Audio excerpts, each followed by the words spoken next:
po, dali na. Yan. Shit. Yun. So good morning po. Good morning. Good afternoon na pala dito sa Pilipinas, Ate Finet. So good morning po dyan sa inyo. Morning. General, magandang oras ng Panginoon. O diba? Yan yung general Amen. time. Amen. So bago po natin pakinggan itong ating devotion ngayong hapon. So salamat sa buhay ni Pastor Carol kasi ito yung kanyang PowerPoint kanina 5 o'clock in the morning. So chinyat ko po siya at hiniram. O diba? Kasi same topic. Kaya lang hindi ko alam kung magkapareha ang revelation ng Panginoon. So bago po tayo mag-start, Ate Finet, alam ko po may song na pwedeng i-play para sa ating pray. Holy Spirit, thank you for being with us today. Saan mang sulok ng daigdig kami naroroon, Panginoon, salamat dahil sakop mo lahat. O Lord, ang buhay na mayroon kami at kayo ang may kontrol ng lahat ng bagay. Salamat, Panginoon, sa mensahe ng awiting ito. Napaka peaceful and calming para sa aming mga kaisipan, sa aming mga sitwasyon, pinagdadaanan, Panginoon. And yes, Lord, iba-iba ang aming situations, ang aming mga circumstances. Pero salamat kasi nag-iisa ang aming Panginoon, ang aming tatay na kayang kontrolin ang lahat ng aming mga pinagdadaanan. Kaya sa araw na ito, O Holy Spirit, lead us and give us strength, O Lord, and supernatural wisdom and power so that talagang ma-cultivate namin, Lord, maabot kung ano yung mga revelations na nais mo para sa amin, Panginoon. Forgive us, O Lord, sa mga kapalpakan namin sa buhay. At salamat dahil ang grasya mo ay napakalawak kumpara sa mga pagkakamali na nagagawa namin. Patawarin niyo po kami at hayaan na ang pag-release po ninyo ng forgiveness sa amin ay magdudulot sa amin ng inner peace from within so that mag-enjoy po kami sa kung ano yung mga gusto mong ipasabi sa akin at iparinig sa bawat isa sa amin. And thank you, Lord, sa PowerPoint ni Pastor Carol na pinahiram po sa akin ngayong araw. Magkapareha man kami ng slides, pero hinihingi ko, Panginoon, na mag-reveal po kayo sa akin kung ano po yung gusto niyo pong ipasabi para sa mga kapatid ko po dito sa platform. Thank you, Lord. In Jesus' name, amen and amen. Okay. Okay. So yan. Nasa Canva, no? So ito po yung pinaka ugat po ng ating pag-uusapan ngayon about from the book of Joshua, chapter 1, verse 2. Sabi po dito, Moses, my servant, is dead. Now, therefore, arise, go over this Jordan, you and all these people, to the land which I am giving to them, the children of Israel. So ito pong sinabi ni Yahweh kay Joshua. Tiningnan ko po yung pinaka-context para mas malinaw kung paano mangusap sa atin pare-pareho ang Panginoon. So ang context po nito ay paglipat ng pamumuno mula kay Moses patungo kay Joshua matapos mamatay si Moses. And then, inutusan ng Diyos Joshua na ihanda ang mga Israelites na tumawid sa ilog Jordan upang sakupin ang lupang pangako. So alam po natin na hindi po yon madali dahil may mga naghihintay po doon na matitinding kalaban. Yun yung lupaing pangako na ibinigay sa kanila. Ito ay marka ng bagong simula. Ang sabi po dito sa Google, pagtupad sa pangako ng Diyos at pagpapakita ng katapangan sa pamumuno ni Joshua. So itong pagpanaw ni Moses ay isang transition kung saan ang dakilang pinuno na si Moses ay patay na. Siyempre, sino ang magpapatuloy? So habang binabalikan ko po itong account, no, kung paano namatay si Moses at ano ang dahilan kung bakit siya namatay. Di ba pag tinignan natin yung Bible, dahil alam niyo yung napuno na si Moses eh. Tapos sumunod siya doon sa utos ni Yahweh pero padabog. Pero kapag tinignan natin, yun yung dahilan eh. Sabi ng karamihan kung bakit hindi siya nakarating sa lupang pangako. No? So tumatawa ako, sabi ko, Panginoon, siguro kaya nakampas ng todo ni Moses yung bato ng tungkod. Sumunod naman pero talagang na-overwhelmed na siya sa katigasan ng ulo ng mga Israelites. Yung para hindi niya na alam kung ano ang gagawin. So, sometimes, siguro din sa atin, alam ng Panginoon kung ano yung ating mga emotions, ano yung ating mga pinagdadaanan. Kapag may mga pinapagawa siya sa atin, lalo na sa ministry. So, bilang tao, kuminsan yung ating mga temper, nauubos din, nagkukulang. Pero, alam niyo po, ang Panginoon, alam ko na hindi yon ang pinaka ugat kung bakit hindi nakarating sa lupang pangako ang Diyos doon sa story ni Moses. Mayroong mas malalim, no? And then, sino yung naging bagong pinuno dito? Si Joshua. Ang lingkod ni Moses ay hinirang ng Diyos upang mamuno sa pagpasok sa lupang pangako.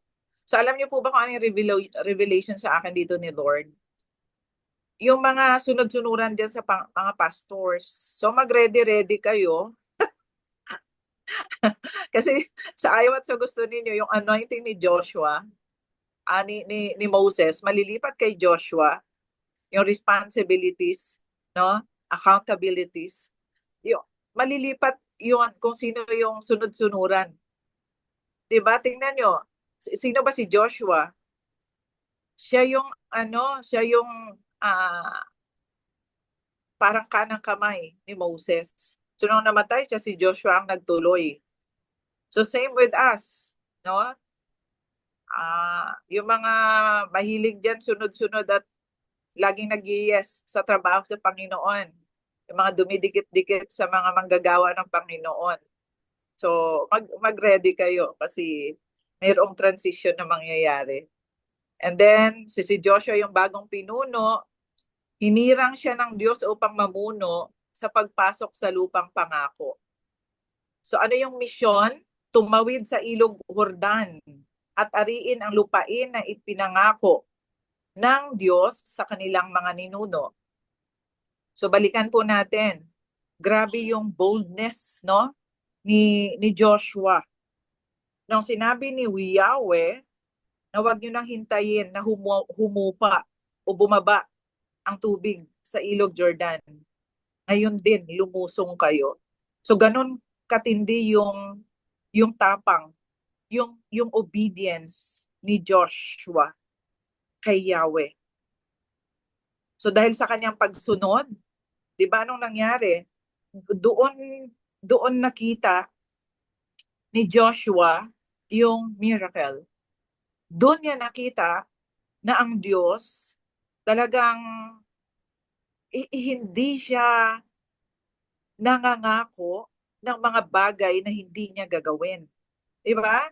The moment na umapak ang kanilang mga paa habang bitbit ng mga priest, yung Ark of the Covenant, kusang nag-subside ang water sa kabilang sulok ng ilog. Kaya sila nakatawid.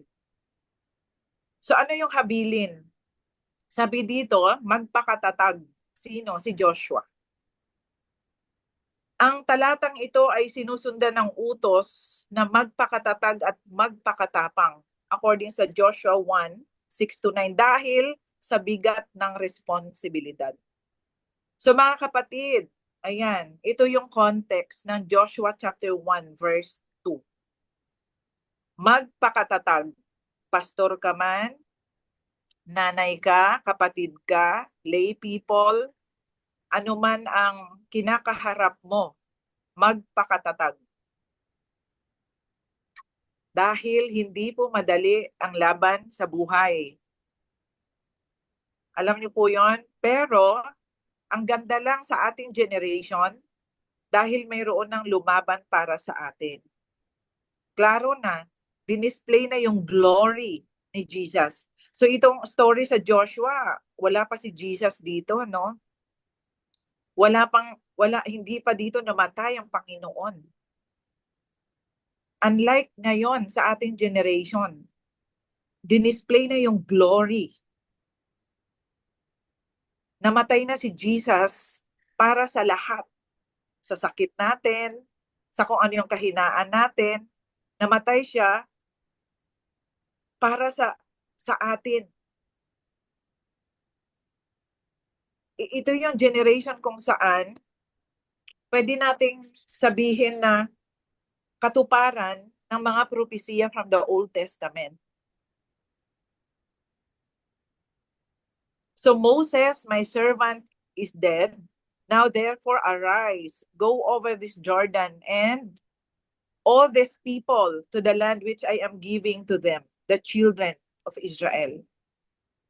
So tingnan po natin yung next slide, Ate Finet. So ito po yung question na binuo ng Lord sa kaisipan ni Pastor Carol na uulitin natin ngayon. What is it that God wants you to act on in faith right now? How did you respond? How did God manifest Himself as you obey? So itong question na ito ay iiwanan ko po sa atin pare-pareho. So kailangan po natin mag-reflect dito mamaya pagkatapos ng daybreak. No? So ako siguro, ang ma-share ko dito, what is that God wants you to act on in faith right now? So ako po, to be honest, andito po ako sa Pampanga dahil sa aking pagbalik sa Davao, kasama ko ang aking asawa. Dahil alam ko yun na yung todo ng misyon, ng trabaho. So ano yung kailangan kong gawin? Kasi hindi naman madali iwanan ang pamilya, ang household. So in faith, alam ko na sa aming pag-alis, mag-asawa, sigurado ako na ang Diyos ang may kagagawan nito. At naniniwala ako na hindi niya pababayaan ang pamilya ko. Tulad niyan, praise the Lord. Ang aking bunso, nag-apply ng work. Sabay siyang ma-interview, Kailang nag-decide na siya. Ito na lang, nung isang araw lang, kakapasa niya pa lang ng kanyang application, ilang araw lang. Halos sabay siyang i-interview. So, she decided, dito na lang siya mag-work dito sa Apalit para malapit. And then si Missy din, mag-uumpisa na siya mag-a-apply. So sabi ko, Lord, ano pa magagawin namin? Mag-asawa, edi maglingkod ng todo sa iyo kasi wala naman na kaming obligasyon sa aming mga anak. Tapos na. So, sa pamagitan ng aking pananampalataya na buong buo, lilisan ko ang aking tahanan kasama ang aking mga anak, mga alagang dogs, under control ng Panginoon at sa kanyang pag-aalaga. By faith. Alam ko na hindi sila pabayaan ng Panginoon. Ito yun. Kaya Excited ako na ihakbang ulit pabalik sa Davao kasama ang aking asawa, no? Malapit na lang. Surprise. Excited ako. Sige po, next slide, Ate Pinet. Yan. Ay, So, bakit ang bumalik? sabi sa Joshua 1, Parang bumalik yan. inulit ba? Sige po, Bumalik yata, next. Pastor. Opo, inulit niya. So ito po siya. Ang sabi po dito, God is speaking about something immediate in this verse. So talagang may urgency. It is not something He is going to do, but something He does do at this very moment.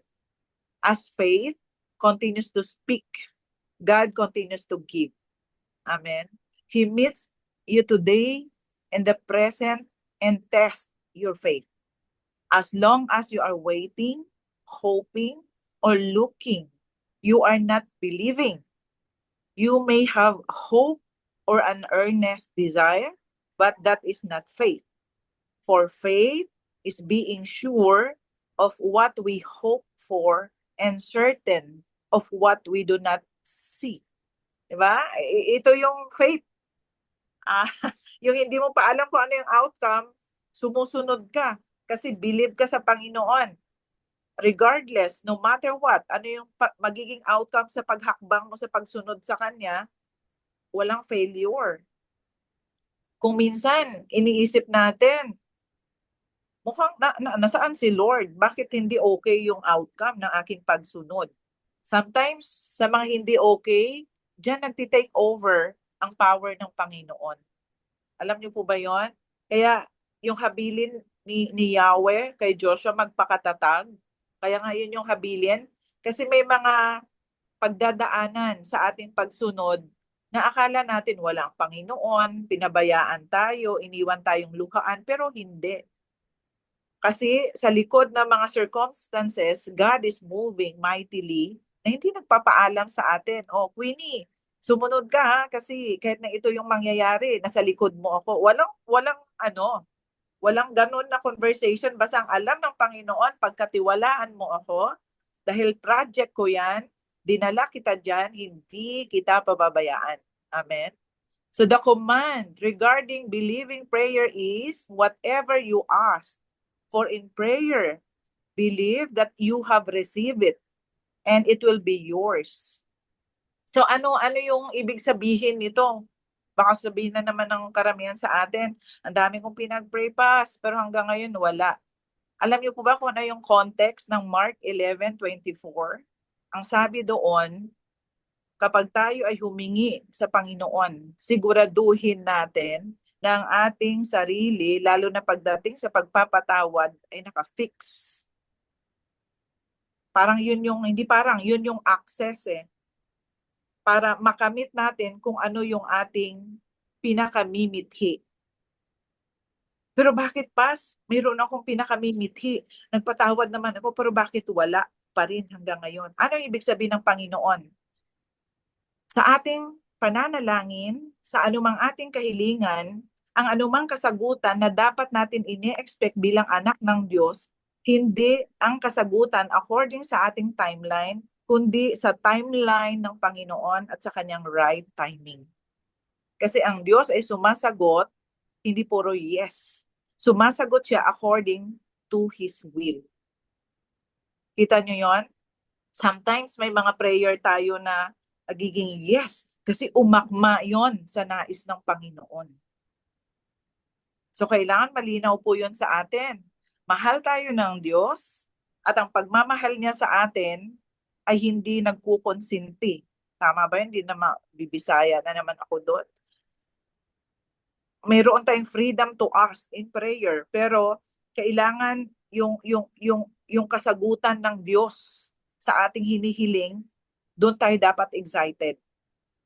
At yun ang makakabuti. Sabi dito, we are to believe that we have received.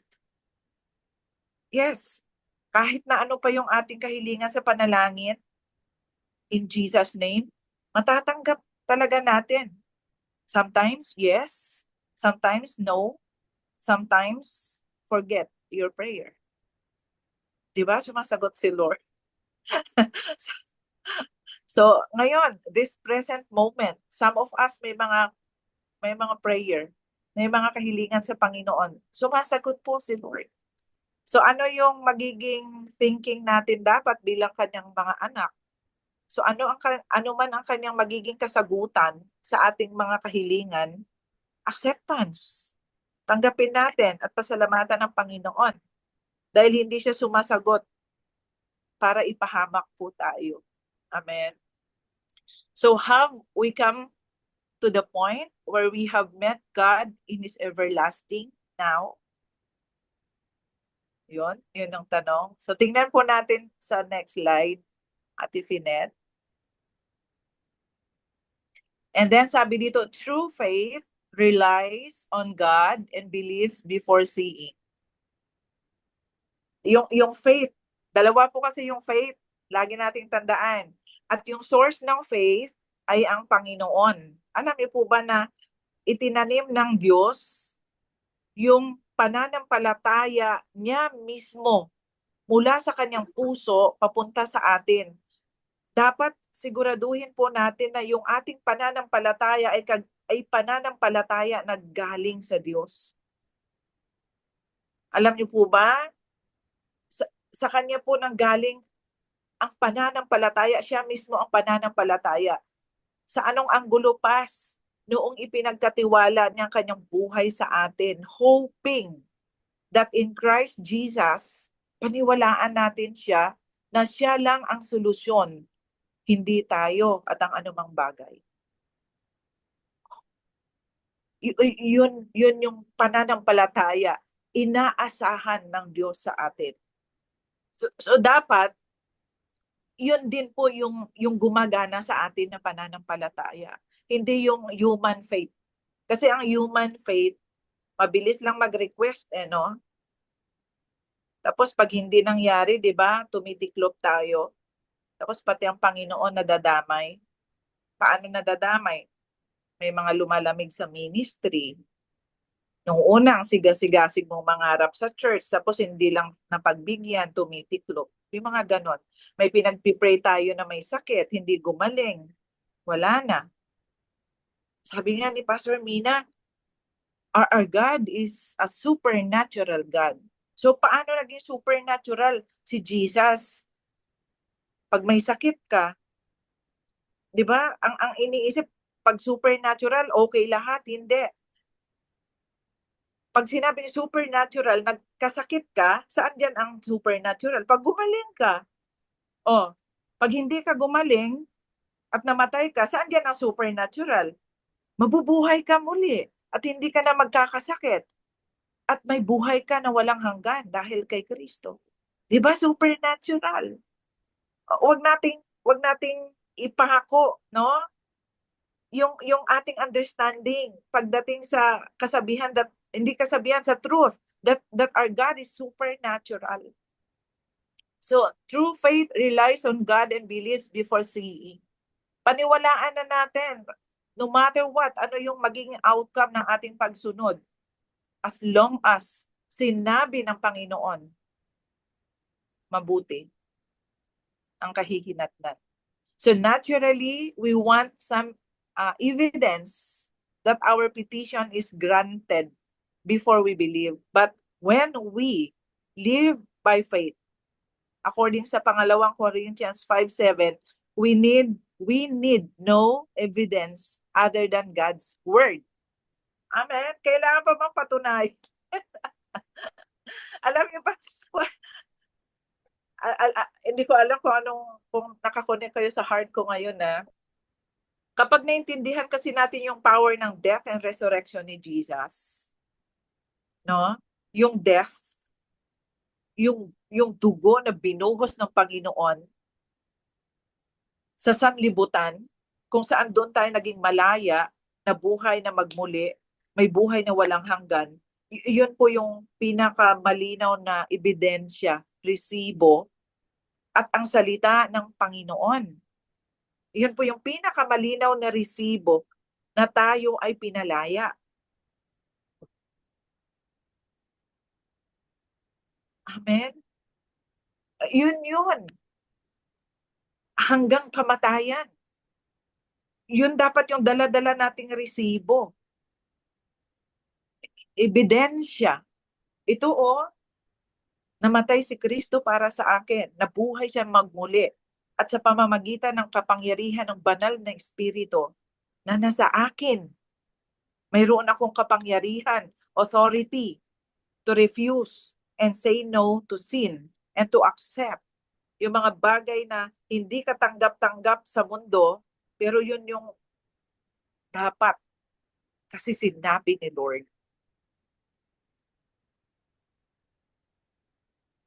Sabi dito, He has spoken, and in harmony with our faith, it will be done. We will see because we have believed. And true faith sustains us in the most trying of times, even when everything around us seems to contradict God's word. Yun naman talaga po yung trabaho ng mundo at ng mga taong makamundo. Talagang kokontrahin niya kung ano ang salita ng Diyos. Diba? Kagaya nung utos ni Yahweh kay Joshua, o tumawid na kayo sa ilog Jordan. Kung reklamador si Joshua, ano sasabihin niya kay Yahweh? Teka lang, Lord.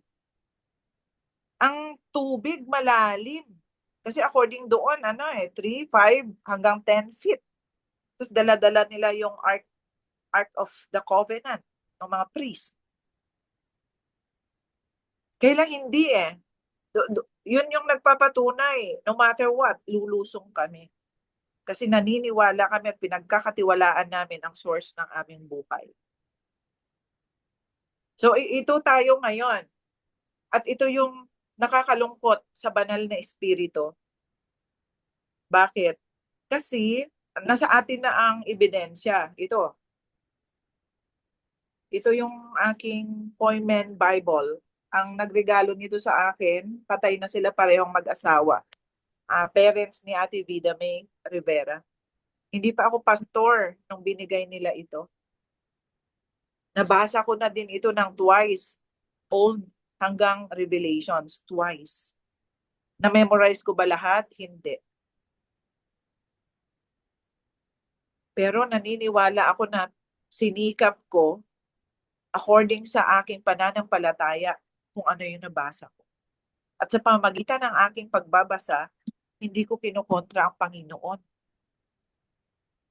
Alam ng Diyos that every time na nag-o-obey ako sa Kanya, yung aking human response, malungkot, hindi okay. Kaya lang, sinong paniniwalaan ko? Yung sarili ko, ang Diyos? Siyempre si Lord. Sabi nga ng anak ni Pastor Sam at ni Jaja, yung kasama na yung pastor dito, may baby sila.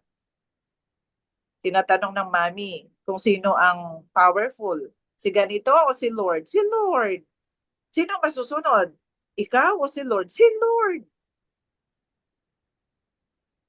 So ito lang yung nakakalungkot talaga, no? Yung alam na natin lahat kung anong sinasabi ng Biblia tungkol sa Panginoon pero kinukontra natin. Pinipilit pa rin natin yung ating diskarte, pinipilit pa rin natin yung ating galing, ating alam, na walang namang sinabi kumpara sa Panginoon. So sabi dito, the psalmist said, I am still confident of this. I will see the goodness of the Lord in the land of the living. Amen. He had not yet seen the Lord's answer to his prayers, but he was confident he would see, and his confidence sustained him. So gaano po tayo kakumpiyansa kay Jesus? Sino dito yung hanggang ngayon iniisip niya na ang salita ng Panginoon ay gawa-gawa lang, na hindi totoo, na parang pocket book? Buti lang kung walang babasahin. Wala Matindi na po ang pag-aaral na ang salita ng Panginoon, yes, sinulat ng tao. Pero yung mga taong yon, sila yung mga pinamugaran ng kapangyarihan ng banal na espiritu para ma-reserve at dumaan sa canonizations sa matinding paghihimay-himay hanggang sa i-approve ng Holy Spirit kung ano lang dapat ang isulat dito para pagkatiwalaan natin that in good times, in bad times, mayroong Diyos na buhay na siyang may control sa lahat ng bagay sa ating buhay. And all we have to do is to obey and trust. So kung yun yung ating mindset, yung kumpiyansang yun yung magsusustain sa atin hanggang sa pinaka-last nating hininga. And next slide po, Ate Finet.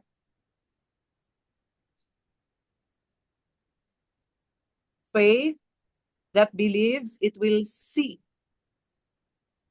will keep us from becoming discouraged. No? We will laugh at seemingly possible situations while we watch with delight to see how God is going to open a path through our Red Sea. It is in these places of severe testing with no human way out of our difficulty that our faith grows and is strengthened.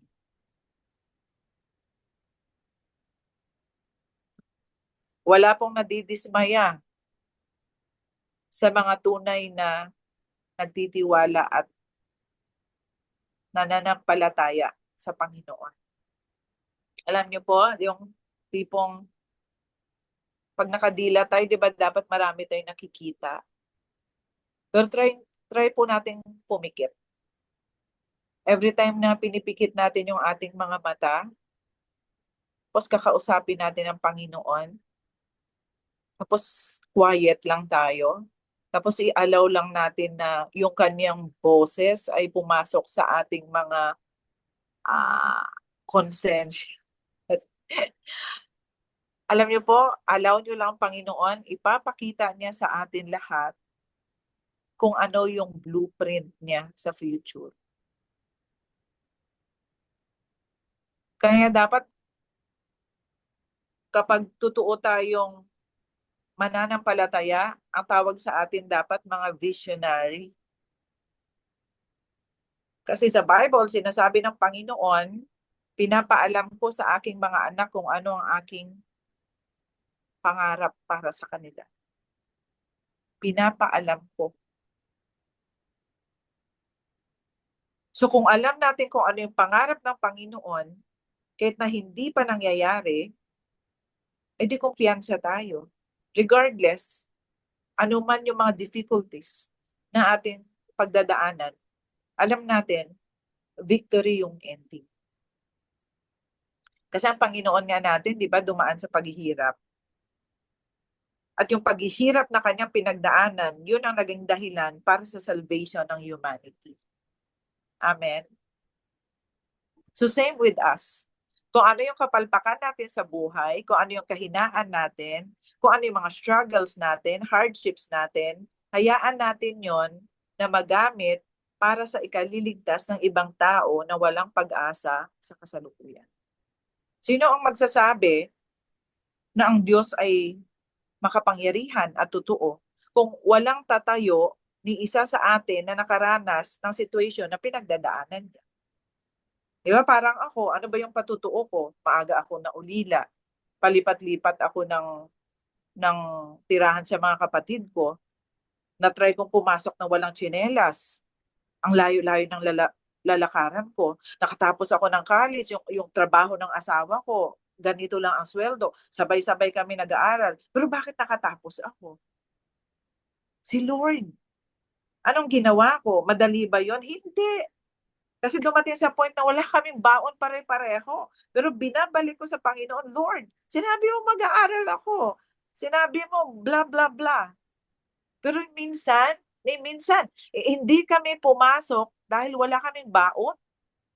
Alam niyo nangyari doon nung lahat kami nakabihis, tapos wala pang pamasahe, hindi alam ng mga anak ko. Biglang sumigaw yung pamangkin ko dito sa katabing bahay kasi kadikit ko siya ng bahay. Namin sila ng bahay. Tita, sabi niya, tita, Signal number 1, walang pasok. Diba? All things work together for good for those who love God. Alam nyo yun? Kapag sinabi ng Panginoon, regardless of our Red Seas, itatawid tayo ng Panginoon. Actually, hindi itatawid, itinawid na tayo. Amen?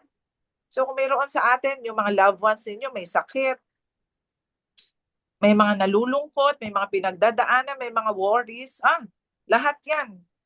Sinama na ng Panginoon na ipinako sa cross. Sinama niya na noong namatay siya, binayaran niya na. Ang kailangan lang natin talaga, no, magpakatatag sa anumang pagsubok sa buhay at paniwalaan na hanggang sa huling hininga natin, ang Diyos ay nakaabang. Amen. Walang pinangako si Lord.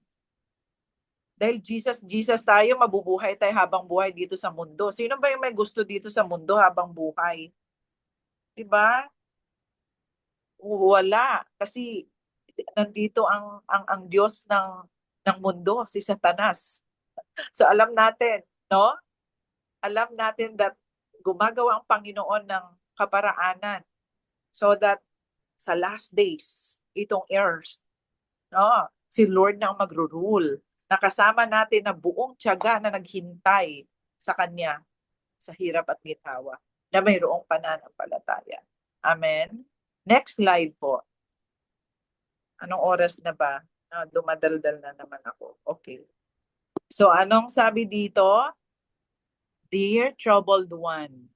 So kung ilan tayo ngayon dito sa Zoom, para sa atin ito, Dear troubled one, have you been waiting for God to work during long nights and weary days, fearing you have been forgotten? Lift up your head and begin praising Him right now for the deliverance that is on its way to you. Mga kapatid, hindi po nakakalimot ang Panginoon. Ni minsan hindi po tayo nawala sa Kanyang kaisipan. Nakasulat po yon, I forgot kung saan part ng Bible. Nakaukit sa palad ng Diyos ang bawat pangalan natin. At ni minsan hindi tayo nakalimutan at kalilimutan ng Panginoon. So ano man ang ating pagdadaanan, no, at pinagdadaanan, tumingin tayo sa langit. Purihin natin ang Panginoon, no matter what. Dahil kailanman, hindi po tayo pababayaan ng Diyos. Itinawid na tayo ng ating Panginoon sa pamamagitan ng pagkamatay ni Jesus sa cross at nabuhay siya na magmuli at sa pamamagitan ng kapangyarihan ni Holy Spirit, we are victorious. And this is the word of the Lord for us today. In Jesus' name, amen and amen. Thank you po. Ate Finet, balik ko na po sa inyo. Amen. Amen. Wow. Praise God. And let us declare. Ayun na po. Hallelujah. Lord, we thank you for the life of Pastor Queenie. Salamat, Panginoon Lord, sa tuloy, Thank you, O Panginoon, Lord God, for her leadership, tapat niya po sa the big heart, paglilingkod sa and inyo, we believe, Lord, that her heart is in Lord, tune sa to you. patuloy, Panginoon, There's a lot of things, Lord God, that she sacrificed because of this mission. So right so now, many Lord God, blessing, we oh God. declare Salamat, blessing and Lord, favors. na We siya declare, po O ay Lord God, your supernatural power that works, that every time that she touches, O Lord God, the ministry, it will expand and it will explode for your honor and for your glory. Lord, patuloy niyo po siyang I truly believe, Lord, that Ama. this is an Patuloy amazing, niyo po siya, Lord God, i-honor, your i-bless, daughter, oh Lord, God, that is kanya truly pong and magnify step and into glorify you, Panginoon, Lord. Lord, Hear her prayer upang to her heart, O Lord magampanan, God. oh Lord, Thank you for hearing her prayer, niyo na para sa kanya. so when we Continue to came, bless her Jesus' family name. as well, oh God. Habang sila, Panginoon, ay sumusunod sa inyong kalooban, Panginoon, Lord, continue to protect them, they continue give to glory provide, to oh God, you, for all Lord, their in needs. everything that they Continue do. to bless her ministry, oh God, Lord, sa give her the pagkakatalaga fruits of mo the sa Spirit kanya, and the gifts Panginoon of the Lord, Spirit bilang PE, for oh her to God, sa do all the Davao, things that she Vismin needs to area, do oh God. according to Alam your will namin, in Jesus' Panginoon, mighty name. na Amen. patuloy na magiging matagumpay, Panginoon, every work of her hand, dahil ikaw, Panginoon, ang gumagabay sa kanya, yung Holy Spirit. In Jesus' name, amen. Amen. Amen. So Amen. before po tayo mag-closing prayer, Pastor Queenie, i-welcome lang po natin ang ating mga Sige po. first-timer. I don't know, meron po tayong mga first-timer dito. Welcome, Sister Tess Gadia. Ayan, thank you po for joining Mami Daybreak po yan ni Global. Pastor ni. Mami po ni Pastor Ayun. ni. Opo. Thank you po for joining. Praise be to God. And also, nandito rin po si Brother Conrad. So, welcome po, Daybreak Global. And please join us again po. You are very much welcome. Every day po nandito lang po ang Daybreak Global. So, Amen. marami pong salamat for joining today. Okay, sige Thank po, you, Pastor Queenie. Pastor Queenie. Sige po. Okay. Okay. So bago po natin ipag-pray, hilingin kay Lord yung lambing para kay Pastor Lynn at para sa traveling mercies po nila Ate Rona and Tito Nick at kina Kat and George and Emilia. Ito po yung instruction ni Lord. So kayo po yung unang magagamitan ng power card ngayong 2026. Amen. So, Wow. lahat po kayo mayroon. So, pinicturan ko na yung mga pangalan kanina para kung tumambling man, ito yung susundan ko para ma-screenshot ko po yung power card. Siyempre, mauuna si Ate Finet. Yes. Ate Finet, di ba ako mag-overtime? Okay lang. Sige lang po, Pastor. Okay, Bilis. so Thank you, Pastor for Queenie. you Ate Finet, ito yung word mo from the Lord.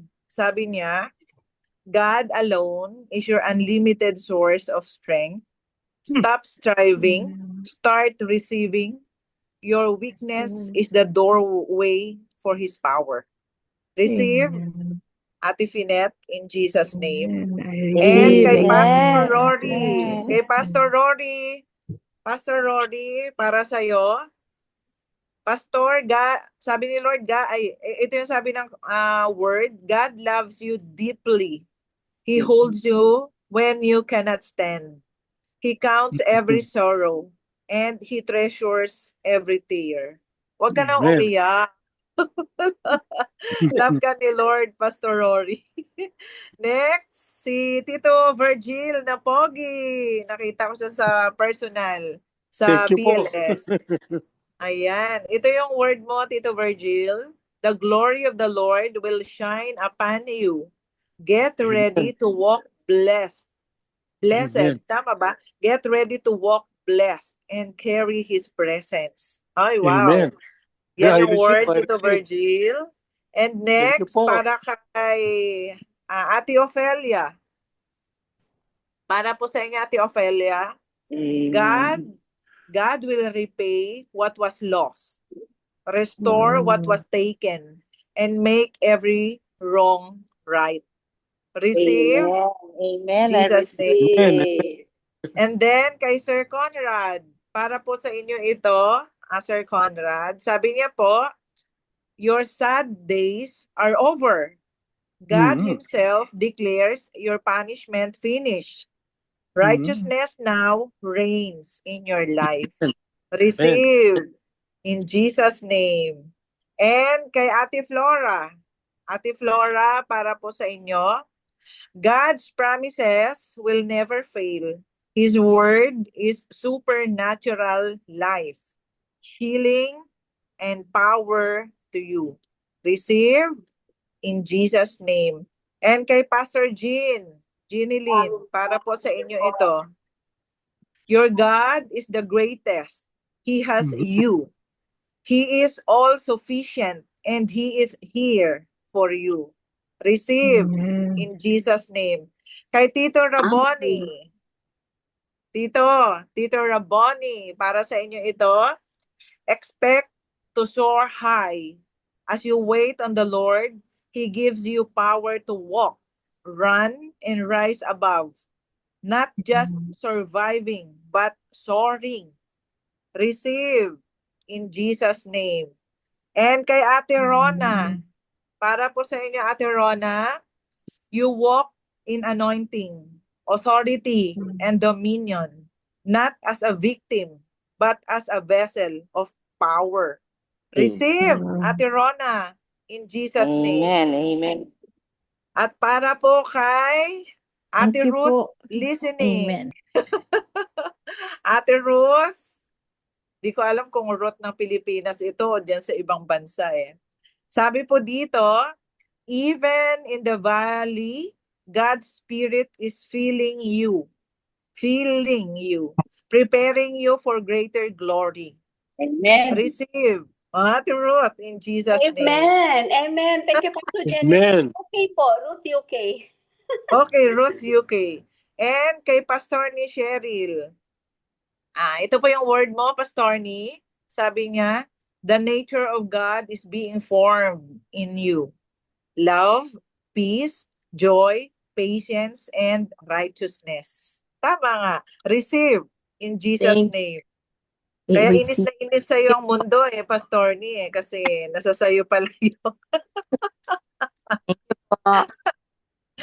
And kay Tita Tess Gadia. Tita Tess, receive the breath. Tama ba yung pronunciation ko? Nailongga talaga. Receive the breath of the Spirit life is filling you and you will rise again. Tita Tess. And kay Pastor Tristan. Pastor, ito yung word mo from the Lord. The resurrection power of Jesus is at work in you. You are not finished. You are rising. Ay, sakto. Sakto pa. Praise God. You Praise are God. rising. Woo, Praise power. God. So ito Receive naman it. yung sa akin. Praise the Lord. Sakto talaga. Praise the Lord. So ito naman yung sa akin. Even in the valley, you will prophesy and not panic. Amen. Your voice will Amen. release faith, not fear. Oh, receive in Jesus' name. Alam niyo Amen. po, Amen. sakto talaga tong Amen. word ko kasi po, medyo ano lang to advertisement. Ako po yung taong hindi mapagpanaginip, sa totoo lang. Pero kaninang umaga, nagising po ako ng past 3 o'clock in the morning. So, pinili ko na matulog ulit pagkatapos ng kinausap ang Panginoon. So, sa aking pagtulog hanggang umaga, 3 beses po ako na naginip ng warfare. Alam niyo po yon, yung sabi ko, grabe, may gagawin ka, Lord, sa Davao, sa Mindanao, or Visayas, Mindanao. Talagang ang demons, ang mga kaaway, talagang gusto nila akong sakalin. Kailang hindi Alam nyo yon, talagang nakita. Tapos ako din yung taong pag napanaginipan ko na hindi ko na maalala yung mga mukha. Pero kanina, hanggang ngayon, hindi nawawala yung mukha ng isang babae. Na alam ko yun ang gagamitin ni Lord para ikalat si Jesus sa Davao. Ano siya? Talagang nagpa-pray siya sa akin. Tapos niyakap niya ako. Nung tinanong ko siya, sino ang Panginoon mo? Tiningnan niya ako. Tapos pinilit ko, sino ang Panginoon mo? Tinulak niya ako. Tapos nanlisik yung mata niya. Pero hinabol ko pa rin siya. Walang takot at pinilit ang Panginoon mo si Jesus. Kaya 3 yung dream. puro pakikipaglaban, no? Kaya, oh Lord, no matter what, ano man yung magiging outcome, alam ko kasama ang Panginoon. So, Lord, Amen. tinitake ko ito, your power. So, mamaya po, pipicturan ko ito in order kung paano ko po ni-release po sa inyo. I So, thank you, tanggapin po Pastor. natin yan. Thank in you. Jesus' name. Amen. Thank you po. Sige po. So, ipag-pray natin ngayon si Pastor Lynn. Father God, alam ko, Lord, na mas alam mo kung ano yung nararamdaman ni Pastor Lynn. At alam ko rin, Panginoon, na kampante siya sa mga word na nirelease mo sa kanya. Kayo po ang nagsabi, madaming confirmation, So kahit na nasa season siya ngayon na parang dead end, walang dead end sa inyo, Lord, para sa mga anak po ninyo na lubos na nagtitiwala sa inyo. So ano man, Panginoon, ang pinagdadaanan niya ni Pastor Lynn, naghihintay siya, Lord, sa kanyang tawag dito approval, sa kanyang visa, O Lord God. Alam ko that supernaturally, talagang you are moving, O Lord God, sa situation ni Pastor Lynn. So lambing, Panginoon, your will be done. Yun yung gusto kong i-release. Your will be done sa buhay ni Pastor Lynn. Hindi yung aming kahilingan, but your will be done. Kasi kung ano yung nais mong mangyari, doon mapapabuti si Pastor Lynn. So ang dalangin ko, O Holy Spirit, i-sustain mo yung faith na mayroon si Pastor Lynn and move mightily, O Lord God, sa mga taong kailangan makausap, sa mga taong gagamitin mo, Panginoon, para sa kanyang paglilingkod dyan sa lugar kung saan mo siya nilagay. And Lord, I speak inner peace for Pastor Lynn right now and kumpiyansa, Panginoon. Itanim niyo po sa kanyang kaisipan, sa kanyang puso, na kung ano man yung mga pagdadaanan niya, mayroong approval, yung sufferings, yung struggles, hardships, testing, lahat yan, Panginoon, alam ko, kapag tinaas mo si Pastor Lynn, magsa-shine yung buhay niya dahil alam ko, Lord, na alam ninyo kung paano niya po kayo pinagkatiwalaan. So, your will be done, O Lord, kay Pastor Lynn. Kung ano man yung magiging desisyon mo, yun yung pasasalamatan namin. Right now, Lord, we pray at pinapasalamatan ka namin sa traveling mercies in advance, papuntang Pilipinas, kay Ate Rona and Tito Nick, Panginoon, today.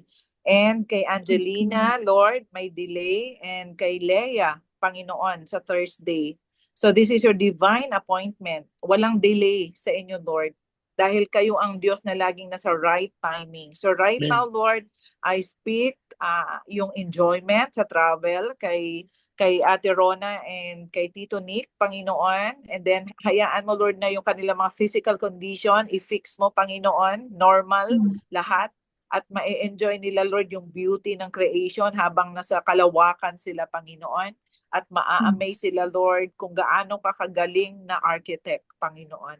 At para kay Angelina, kay Deli and Leia, Panginoon, dalangin ko, Lord, na kung ano man yung reason ng mga delays, Lord, may mga bagay na ipaalala niyo po sa kanila, Lord. Alam ko na hindi aksidente, Panginoon, yung kanilang travel on Thursday.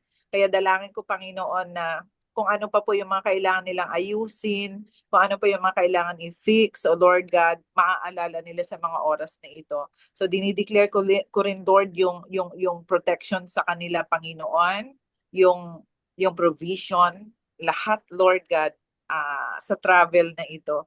And para din kay Kat, George, and Emilia, Panginoon, papuntang Portugal, O Lord God, kung yun yung kanilang divine place, O Lord God, for them to obey kung ano yung mga gusto mong ipagawa doon, Panginoon, through their lives, O Lord God, sa mapagpalang kamay mo, Panginoon, malaking kamay mo, Lord. Huwag niyo po silang bibitawan, Panginoon. Maybe, Lord, hindi nila alam kung paano, saan mag-uumpisa, hindi ko alam, pero alam ko, Panginoon, na yung shining glory mo sumusunod sa kanila, na uuna pa nga. Kaya pinapasalamatan ka namin, Panginoon, dahil kayo ang Diyos na walang ibang hangad kundi ang kabutihan. Kabutihan para sa amin dahil kayo po ay mabuti. Kaya sa araw na ito, Lord, lahat na nasa platform, pagpalain mo, Panginoon, regardless, no matter what, ano man yung aming mga sitwasyon sa mga oras na ito, allow us, Lord, na mag-arise yung glory mo sa buhay namin, Panginoon. Punuin niyo po kami ng joy, punuin niyo po kami ng expectations from you. At dalangin ko, Holy Spirit, that supernaturally, lagi kang makikialam sa buhay namin. Kasi kapag kayo po ang nakikialam, walang pangit na sitwasyon. Lahat maganda, Panginoon. Kaya maraming salamat, Lord, sa pagkakataon. Ginamit niyo po akong pagpapala sa pamagitan ng inyong mga salita, O Lord. Maraming salamat dahil mahal niyo po kami. Thank you, Lord. So mga kapatid, let us now receive the power of the Holy Spirit in our lives. Saan man kayo naroroon, kasama niyo ang Panginoon. So may sinasabi sa Holy Spirit, kung may mga request kayo, huwag kayong mahiya. Ito yung season na ina-approve ni Holy Spirit yung mga request natin. So mag-request daw kayo ngayon. Yung kanyang tenga nakatuon sa ating mga bibig. Yun yung vision na nakikita ko. So ano man yan, request at huwag mahiya dahil ang ating Panginoon ay hindi lang natin Panginoon kundi siya ang ating tatay na kayang ibigay ang lahat according to His will. Receive in the name of the Father and of the Son and of the Holy Spirit. Amen. Amen. Amen. Amen. Shalom everyone. Praise God. Thank Hello, you. Pastor Amen. Queen. Salamat Sige po, po, Pastor Queenie. picture muna po tayo. Welcome.